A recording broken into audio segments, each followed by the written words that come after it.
جی السلام علیکم، کیا حال ہے؟ سب لوگ خیریت سے ہیں؟ ڈونلڈ ٹرمپ امریکہ کے صدر منتخب ہو چکے ہیں، انہوں نے وکٹری سپیچ دے دی ہے۔ یہ صدر کیسے منتخب ہوئے، کون کون سے ریکارڈ قائم کیے، یہ ہم آپ کو آج کے ویلاگ میں پوری تفصیل کے ساتھ بتائیں گے۔ اور ڈونلڈ ٹرمپ نے ایلان مسک کی بہت زیادہ تعریف کی۔ یہ تعریف کیوں کی گئی کہ ایلان مسک آنے والے دنوں میں مشیر بن رہے ہیں ان کے، اور اگر وہ مشیر بن گئے تو پھر پاکستان کے اوپر کیا افیکٹس ہوں گے، یہ بھی ہم آپ کو آج کے ویلاگ میں بتائیں گے۔ اور پاکستان تحریک انصاف اتنی زیادہ خوش کیوں ہے، پاکستان تحریک انصاف کیوں یہ سوچ رہی ہے کہ اب عمران خان صاحب کی رہائی کا وقت آ چکا ہے، یہ بھی ہم آپ کو آج کے ویلاگ میں بتائیں گے۔ اور گنڈا پور صاحب کو بالآخر گورنر ہاؤس جانا پڑ گیا اور فیصل کریم کنڈی صاحب کے ساتھ بیٹھنا پڑ گیا۔ گنڈا پور صاحب کیوں گئے وہاں پہ گورنر ہاؤس، اور کیوں فیصل کریم کنڈی صاحب کی انہیں تعریف کرنا پڑ گئی، یہ بھی ہم آپ کو آج کے ویلاگ میں بتائیں گے۔ اور 190 ملین پاؤنڈ کیس کا آخری گواہ بھی بھگت گیا ہے۔ 8 نومبر کو اب اگلی تاریخ ہے کہ 8 نومبر کو عمران خان صاحب اور بشرا بی بی دونوں کو سزا ہو جائے گی، یہ بھی ہم آپ کو آج کے ویلاگ میں پوری تفصیل کے ساتھ بتائیں گے۔ لیکن ویلاگ کی طرف جانے سے پہلے میری آپ سے ریکویسٹ ہے کہ چینل کو سبسکرائب ضرور کیجیے گا، اور یہ جو بیل آئیکن ہے اس کو ضرور پریس کریں تاکہ نوٹیفیکیشن آپ کو ملتا رہے، اور یہی وہ سپورٹ ہے، یہی وہ فیور ہے جو آپ ہماری کر سکتے ہیں۔ ڈونلڈ ٹرمپ ایک انتہائی حیران کن شخصیت کے مالک ہیں۔ وہ جب بزنس مین تھے تو ان کا جو رائز تھا وہ بھی کمال ہی تھا، اور وہ ایک چھوٹے سے کاروبار سے اپنے آپ کو ترقی دیتے دیتے دیتے دیتے بلینئرز بنے، اور اس کے بعد پھر ریل اسٹیٹ کے اندر آئے۔ ریل اسٹیٹ کے اندر انہوں نے کمال کیا، پھر وہ ٹیلی ویژن کے اوپر آ گئے، ٹیلی ویژن سکرین کے اوپر بیٹھ کے وہ شوز ہوسٹ کرنا شروع ہو گئے۔ پھر یہ جو WW میچز نہیں ہوتے جس کے اندر وہ ریسلنگ ہوتی ہے، ایک دوسرے کو سونے مارے جاتے ہیں، ان کو انہوں نے فائنانس کرنا شروع کر دیا۔ پھر انہوں نے جو ہالی ووڈ تھے ایکٹرز، وہاں پہ ان کے ساتھ انہوں نے اپنی میٹنگز بڑھانا شروع کر دی، وہاں پہ انہوں نے فلم سازی کے اندر وہ داخل ہو گئے، وہاں پہ انہوں نے انویسٹمنٹ کرنی شروع کر دی، پھر انہوں نے لیکچرز دینے شروع کر دیے، پھر انہوں نے کتابیں لکھنی شروع کر دی۔ بہرحال وہ دور بڑا زبردست تھا ڈونلڈ ٹرمپ کا، اور ایک وقت ایسا بھی آیا کہ ڈونلڈ ٹرمپ جو ہیں وہ آلموسٹ کریش کر گئے تھے، اور وہ بینکرپٹ ہو گئے، اور انہیں لوگوں نے قرضہ دینے سے انکار کر دیا، اور ایک وقت ایسا بھی آیا جب ان کی جیب میں $10 رہ گئے تھے، لیکن وہاں سے پھر وہ دوبارہ ریوائیو کر کے انہوں نے اپنے آپ کو بلینئرز کی لسٹ میں شامل کیا۔ پھر وہ سیاست کے اندر آئے، اور سیاست کے اندر آ کے انہوں نے جو مار کے سر کیے وہ بھی حیران کن تھے، کیونکہ انہوں نے جو روایتی سیاست تھی اس کا پانسا پلٹ دیا، اور انہوں نے ایک مرتبہ، بلکہ پہلی مرتبہ امریکہ کے اندر وائٹ ووٹس کو ایک سائڈ پہ اکٹھا کیا، بلکہ اسے جو بائبل بیٹس کہتے ہیں کہ جہاں پہ بہت زیادہ مذہبی ووٹ ہے، ان سب کو اپنے ساتھ ملا لیا۔ تو ڈونلڈ ٹرمپ کا جو پہلا دور تھا، یعنی جب وہ 45 میں پریزیڈنٹ بنے تھے، تو اس وقت انہوں نے 2 کمال کیے تھے۔ انہوں نے وائٹ ووٹس اکٹھے کیے تھے، اور دوسرا انہوں نے جو بائبل بیلٹس ہیں، یعنی کہ وہ تمام علاقے جہاں پہ مذہب کا بہت عمل دخل ہے، جہاں پہ کرسچینٹی بہت زیادہ ہے، ان سب کے دل اپنی طرف موم کر لیے تھے۔ اور اس کے ساتھ ساتھ وہ امریکہ کی ہسٹری کے پہلے پریزیڈنٹ تھے یا پہلے سیاستدان تھے جنہوں نے سوشل میڈیا کو پراپر استعمال کر کے انہوں نے الیکشن ون کیا، اور اس کے بعد وہ 45ویں پریزیڈنٹ بنے۔ لیکن اس وقت بھی ٹھیک ٹھاک ان کی مخالفت تھے، کوئی نہیں چاہتا تھا کہ وہ پریزیڈنٹ بنے، لیکن اس کے باوجود وہ پریزیڈنٹ بنے۔ اور جب وہ پریزیڈنٹ بن گئے تو اس کے بعد اسٹیبلشمنٹ کے ساتھ، جو امریکن اسٹیبلشمنٹ ہے اس کے ساتھ ان کی باقاعدہ لڑائی ہوگی۔ روزانہ کی بنیاد پہ اسٹیبلشمنٹ ان کے خلاف کوئی نہ کوئی حکم جاری کر دیتی، تو اس سائڈ سے جو پریزیڈنٹ تھے وہ بھی ریزسٹ کرتے تھے۔ تو وہ دور بڑا عجیب و غریب تھا کہ امریکہ کے اندر لڑائیاں چل رہی تھیں، وہاں پہ جو ججز تھے انہوں نے استعفے دینے شروع کر دیے تھے، اسٹیبلشمنٹ کے اندر سے ریزسٹنس بہت زیادہ تھی، اور ساتھ ساتھ پوری دنیا کے اندر ڈونلڈ ٹرمپ نے پھڈے شروع کر دیے تھے۔ وہ صبح اٹھتے تھے 8 بجے، وہ 3-4 قسم کے ٹویٹس کرتے تھے، اور اس کے بعد سارا دن پوری دنیا کا جو میڈیا تھا ان ٹویٹس کے اوپر گفتگو کرتا رہتا تھا، یا مختلف پریزیڈنٹس اور پرائم منسٹر جو تھے اس کا رسپانس کرتے رہتے تھے۔ تو یہ ڈونلڈ ٹرمپ کی ایکٹیویٹی تھی جو جب وہ 45 میں پریزیڈنٹ تھے اس وقت کی۔ پھر اس کے بعد پھر انہوں نے اگلا الیکشن لڑا، لیکن دوسری مرتبہ وہ ہار گئے، اور ہارنے کے بعد سب کا خیال یہ تھا کہ اب ان کا پولیٹیکل کیریئر ختم ہو چکا ہے، کیونکہ امریکہ کی ہسٹری میں آج تک ایسا نہیں ہوا کہ کوئی پریزیڈنٹ فارغ ہوا ہو اور اس کے بعد اس سے دوسری ٹرم کے الیکشن لڑا ہو، وہ ہار گیا ہو، اور اس کے بعد اس کا کم بیک ہوا ہو۔ تو سب لوگوں کا خیال تھا ٹرمپ گیا، اب وہ قصہ پارینہ بن گیا ہے۔ لیکن جب یہ الیکشنز کا وقت آیا تو ٹرمپ دوبارہ ایکٹیو ہوئے، اور اس کے بعد پھر انہوں نے جب کمپین کرنی شروع کی تو لوگوں نے کہا کہ یہ نہیں جیت سکیں گے، کیونکہ یہ پچھلی بار یہ بہت بڑا کوئی کارنامہ سر انجام نہیں دے سکے۔ لیکن اس بار انہوں نے کمال یہ کیا کہ جو ایکس کے سربراہ ہیں، یعنی کہ ٹویٹر کے ایلان مسک، ان کو اپنے ساتھ ملا لیا انہوں نے، اور جو ٹویٹر ہے وہ اس وقت دنیا کا سب سے بڑا سوشل میڈیا پلیٹ فارم ہے، بالخصوص پڑھے لکھے لوگوں کے لیے۔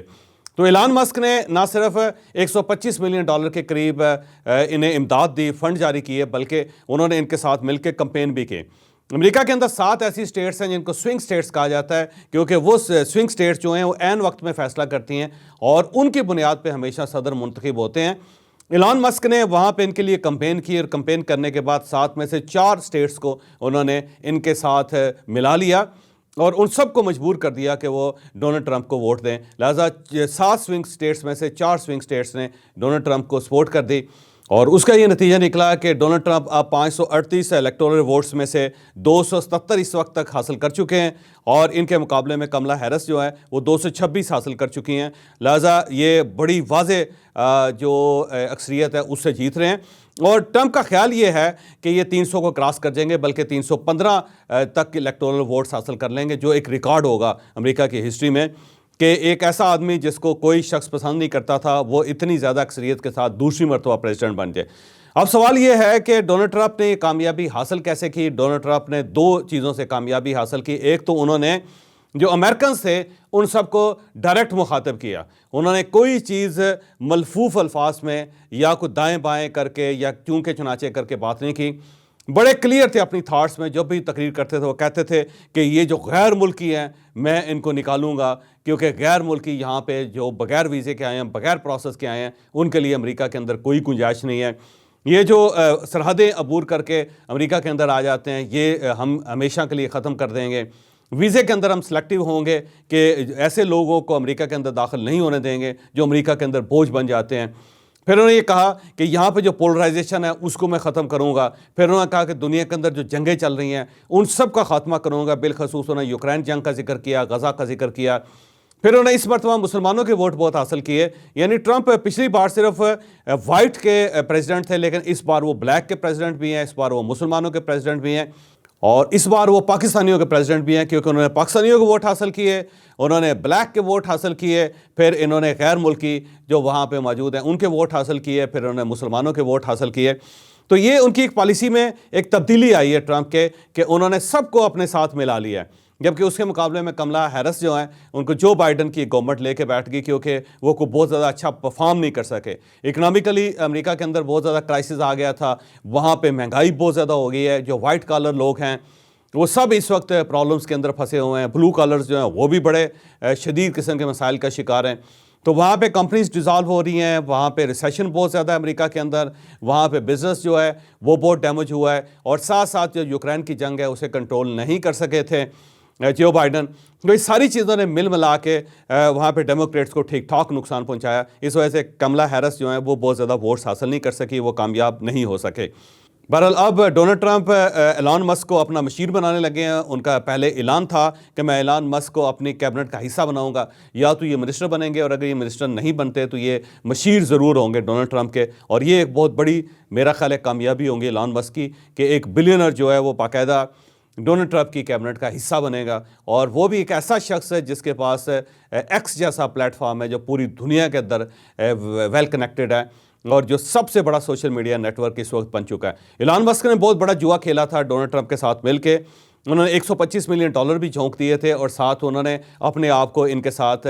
لائن بھی کر دیا تھا، بلکہ بے شمار جگہوں پہ ایلان مسک ڈونلڈ ٹرمپ کے ساتھ گئے، انہوں نے باقاعدہ لوگوں کو کنونس کیا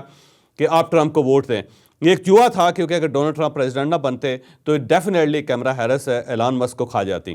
لیکن وہ ظاہر ہے ٹرمپ کے اوپر انہوں نے جوا لگایا، اور اس کا فائدہ انہیں یہ ہوا کہ فوری طور پہ جو ہی ٹرمپ جیتا تو ان کے جو سٹاکس ہیں ایلان مسک کے ان میں 8% اضافہ ہو گیا۔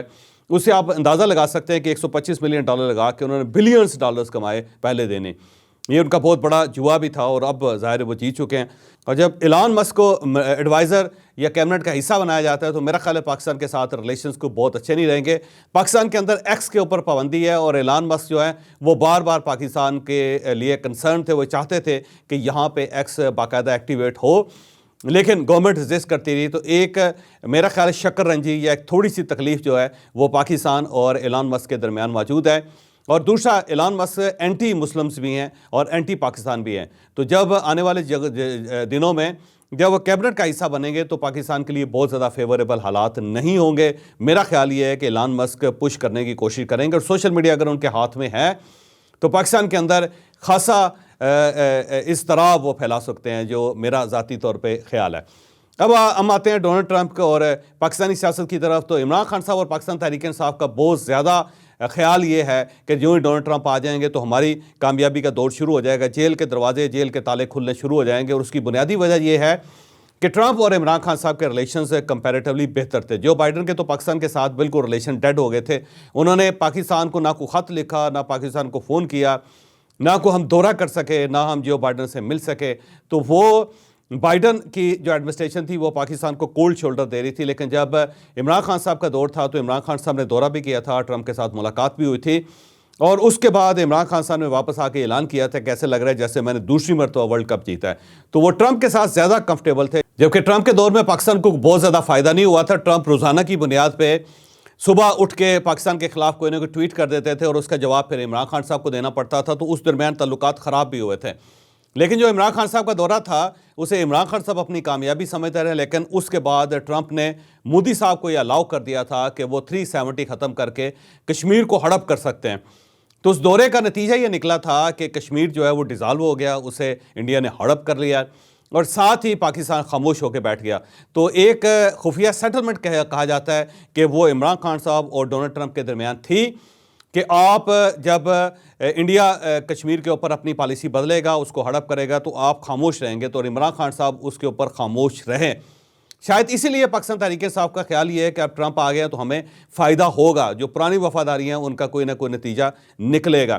اب میرا ذاتی خیال یہ ہے کہ عمران خان صاحب کو اس کا فائدہ ہوگا۔ اس کی ایک وجہ تو یہ ہے کہ جتنے پاکستانی ووٹس ہیں ان میں اکثریت پاکستان تحریک انصاف کی امریکہ کے اندر، اور جب ٹرمپ کنونس کر رہے تھے اور ووٹ مانگ رہے تھے تو اس وقت پاکستان تحریک انصاف کے لوگوں نے ڈونلڈ ٹرمپ کے ساتھ یہ بات کی تھی کہ جب آپ پریزیڈنٹ بنیں گے تو آپ عمران خان صاحب کے لیے آواز اٹھائیں گے، اور ٹرمپ نے یہ وعدہ کیا ہوا ان سے کہ میں عمران خان صاحب کے لیے آواز اٹھاؤں گا، بلکہ ان کا یہ کہنا تھا کہ عمران از مائی فرینڈ، کہ عمران میرا دوست ہے اور میں اس کے لیے آواز اٹھاؤں گا۔ اب وہ پاکستانی ڈیفینیٹلی ٹرمپ کے ساتھ رابطہ کریں گے اور انہیں قائل کرنے کی کوشش کریں گے کہ آپ پھر اب جو حکومت پاکستان ہے یا افواج پاکستان ہے اس کو مجبور کریں کہ وہ عمران خان صاحب کو ریلیف دیں۔ تو مجھے یہ لگتا ہے کہ عمران خان صاحب کو اب فائدہ ہوگا۔ جو بائیڈن کے دور میں تو کوئی فائدہ نہیں ہوا تھا، اور اگر کملا ہیرس بن جاتی تو تب بھی کوئی فائدہ نہیں ہونا تھا، لیکن ڈونلڈ ٹرمپ کی وجہ سے کچھ نہ کچھ فائدہ ہوگا۔ اس کے ساتھ ساتھ کیونکہ ٹرمپ دنیا کے اندر جنگیں ختم کرنا چاہتے ہیں تو میرا خیال ہے یوکرائن کی جنگ ختم ہو جائے گی، اور غزہ کے اوپر کوئی نہ کوئی وہ ایسا معاہدہ ضرور کروا دیں گے جس کے بعد وہاں پہ جنگ بندی ہو جائے گی، اور ہو سکتا ہے کہ وہ اسرائیل اور ایران کے درمیان بھی تعلقات درست کر لیں، کیونکہ اس سے بھی خطے کے اندر فساد پھیل سکتا ہے۔ تو مجھے یوں لگتا ہے کہ ایران کے اوپر سختیاں کم ہو جائیں گی، غزہ کے اندر جنگ بند ہو جائے گی، یوکرائن کی جنگ بندی بھی ہو جائے گی، اور ہو سکتا ہے عمران خان صاحب کو ریلیف مل جائے، اور وہ ریلیف اس شکل میں ہو سکتا ہے کہ عمران خان صاحب کو ملک سے باہر جانے کی اجازت دے دی جائے اور انہیں کسی عرب ملک کے حوالے کر دیا جائے جیسے کہ سعودی عرب ہے، اور ہو سکتا ہے عمران خان صاحب کو سعودی عرب کے حوالے کر کے ان کے ساتھ یہ معاہدہ کر لیا جائے کہ 5 سال تک وہ خاموش رہیں گے، وہ کسی قسم کی سیاسی ایکٹیویٹی نہیں کریں گے، یہ ہو سکتا ہے۔ البتہ پاکستان تحریک انصاف کی طرف سے زلفی بخاری صاحب نے ڈونلڈ ٹرمپ صاحب کو مبارکباد دے دی، اور انہوں نے کہا ہے کہ اب ایک نیا دور شروع ہو رہا ہے، نیا دور تو بہرحال شروع ہو رہا ہے۔ ہم اب آتے ہیں گنڈا پور اور فیصل کریم کنڈی صاحب کی طرف۔ گنڈا پور صاحب آج گورنر ہاؤس گئے اور وہاں پہ فیصل کریم کنڈی صاحب کے ساتھ ان کی ملاقات ہوئی، دونوں بھائی بھائی بن گئے، دونوں نے ایک دوسرے کی طرف مسکراہٹوں کا تبادلہ کیا، دونوں نے پرانی تلخیاں ختم کرنے کا اعلان کیا، اور ساتھ یہ کہا کہ مل کر چلتے ہیں جس سے صوبے کی صورتحال پہ فرق پڑے گا۔ تو اب سوال یہ ہے کہ یہ وہی گنڈا پور تھے جو فیصل کریم کنڈی کے بارے میں کیا کیا نہیں کہتے تھے۔ انہوں نے یہ تک کہہ دیا تھا کہ میں گورنر ہاؤس خالی کروا لوں گا، انہوں نے کے پی ہاؤس اسلام آباد کے اندر جو گورنر کی انیکسی تھی اس کے اوپر قبضہ کر لیا تھا، پھر یہ کہہ دیا تھا کہ سڑکیں بند کر دوں گا، گاڑیاں بند کر دوں گا، پیسے گورنر ہاؤس کو نہیں دوں گا، اور یہاں سے اس کو نکال دوں گا وغیرہ وغیرہ، اور اس کے بدلے میں فیصل کریم کنڈی صاحب بھی اسی قسم کے خیالات کا اظہار کرتے تھے، لیکن آج بہرحال دونوں کو اکٹھا بیٹھنا پڑ گیا۔ یہ چیز کیا ثابت کرتی ہے؟ ثابت کرتی ہے کہ سیاسی اختلافات جو ہیں وہ وقتی ہوتے ہیں، ان کو بہت زیادہ بڑھانا نہیں چاہیے، بہت بڑی بڑی باتیں نہیں کرنی چاہیے، پوائنٹ آف نو ریٹرن پہ نہیں جانا چاہیے، کیونکہ جب آپ اس پہ چلے جاتے ہیں تو الٹیمیٹلی کبھی نہ کبھی آپ کو بیک آؤٹ کرنا پڑتا ہے، اور جب آپ واپس آتے ہیں تو پھر اسی قسم کے تاثرات کا سامنا کرنا پڑتا ہے جو اس وقت گنڈا پور صاحب کو کرنا پڑ رہا ہے۔ تو آج لوگ ان سے پوچھ رہے ہیں کہ اگر آپ اتنے بڑے شیر تھے تو آج پھر آپ گڑ کیوں کھا رہے ہیں؟ آپ کو تو پھر گڑ نہیں کھانا چاہیے تھا، شیر تو گڑ نہیں کھاتا۔ لیکن بہرحال یہی ایک حقیقت ہے، اور اس حقیقت کو ذہن میں رکھتے ہوئے پاکستان تحریک انصاف کو سوچنا چاہیے کہ اگر وہ آج فیصل کریم کنڈی کے ساتھ بیٹھ سکتے ہیں تو وہ پھر میاں شہباز شریف صاحب کے ساتھ بھی بیٹھ سکتے ہیں، پھر وہ بلاول بھٹو صاحب کے ساتھ بھی بیٹھ سکتے ہیں، پھر وہ میرا خیال ہے جنرل عاصم منیر صاحب کے پاس بھی بیٹھ سکتے ہیں۔ معاملہ کوئی نہیں ہے، بس انا کی دیواریں ہیں، وہ درمیان میں کھڑی ہیں اور روز اسے بڑا کیا جاتا ہے۔ اگر آپ واقعی معاملات کو حل کرنا چاہتے ہیں، صوبے کی بہتری چاہتے ہیں، تو پھر آپ کو یہ دیواریں چھوٹی کرنی پڑیں گی، تب جا کے معاملات سیٹل ہوں گے۔ عمران خان صاحب کے لیے آج ایک بری خبر ہے، 190 ملین پاؤنڈ کا جو کیس تھا اس کا 35واں اور آخری گواہ آج بھگت گیا ہے، اور اس کا بڑا لمبا عرصہ پاکستان تحریک انصاف نے کھینچا، وہ کسی طریقے سے بھی اس کارروائی کو پورا نہیں ہونا دیکھنا چاہتے تھے، لہذا بڑی کوشش کے باوجود بھی جج صاحب ڈٹ گئے پچھلی مرتبہ، اور انہوں نے بشرا بی بی کو یہ نوٹس جاری کر دیا تھا کہ آخری بار استثناء ہر صورت انہوں نے 6 تاریخ کو یہاں پہ آنا ہے، اور اگر وہ نہیں آئیں گی تو پھر ان کے غیر موجودگی میں ان کے خلاف فیصلہ ہو جائے گا۔ آج آخری گواہ بھی بھگت گیا، اور اب اس کے بعد 8 نومبر کی تاریخ دے دی گئی۔ 8 نومبر کو بشرا بی بی اور عمران خان صاحب کا 342 کا بیان ہوگا، اور اس میں جج صاحب ان سے کچھ چیزیں پوچھیں گے، ان سے نام پوچھیں گے، پھر ان کو کھڑا کریں گے روسٹرم پہ، جو فرد جرم ہوگی وہ دوبارہ پڑھ کے سنائی جائے گی، گواہوں کی جو گواہیاں ہیں ان کے بارے میں کچھ ذکر کیا جائے گا، اور پھر اس کے بعد فیصلہ محفوظ ہو جائے گا۔ مجھے یوں لگتا ہے کہ 15 نومبر تک عمران خان صاحب کو اس جرم کے اندر بھی سزا ہو جائے گی، اور بشرا بی بی کو بھی ہو جائے گا۔ بشرا بی بی کی دوبارہ واپسی کے چانسز جو ہیں وہ جیل کے اندر وہ اب دوبارہ ہوتے ہوئے نظر آ رہے ہیں۔ تو عمران خان صاحب کے پاس میرا خیال ہے زیادہ سے زیادہ 1 ہفتہ ہے، اس کے بعد انہیں پھر سزا ہو جائے گی۔ اور یہ جو ڈونلڈ ٹرمپ کے بارے میں پاکستان تحریک انصاف کو بہت زیادہ غلط فہمیاں، خوش فہمیاں تھیں، میرا خیال ہے 15 نومبر تک وہ بھی ختم ہو جائیں گی۔ مجھے اجازت دیجیے، اگلی ولاگ میں ملاقات ہوگی۔